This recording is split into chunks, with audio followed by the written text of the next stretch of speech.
तो इतना कन समोसा मैं कहाँ लेके जाता हूँ और ये कहाँ के गार्डन है आओ मैं तुम्हारा शुरू से बताता हूँ। तो सुबह सुबह ले मैं ऊपर छत में आता हूँ और एक गिलास तो पहली सीधा चाय ही पीता हूँ और नज़ारा तो भाई अच्छा ही लगत रहते आज के।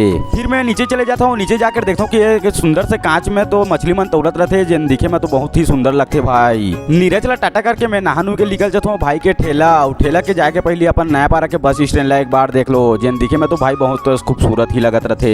भाई के ठेला आ जाता हूँ, ठेला में आके सबसे पहले तो मैं नाश्ता करता हूँ। खाली वाला क्रेट ला घर में रख के भरे वाला क्रेट के समोसा ला मैं बुलेट में पहले तो लोडिंग करता हूँ और फिर बुलेट ला स्टार्ट करके मैं आ जाता हूँ फिर दुकान। नाइट होते ही अपन चाचा भतीजा निकल जाता नया पारा के गार्डन में तो ऐसे बहुत जन लड़का मन खेलत कूदत रही से जला देखे में तो फिर मजा ही आ गया। भतीजे घिसले में तो डरावत रहते ओकर बाद वो नीचे आ जाते और नीचे आके झुलना वाला झूलाता हूँ और झूला के बाद तो बहुत ज्यादा खुशी हो जाते। और आज के लिए बस इतना ही संगवारी हो। अगर मोर वीडियो तुम्हारा अच्छा लगी सो तो वीडियो ला लाइक कर दो। बाकी जय जोहार, जय छत्तीसगढ़ और राम राम।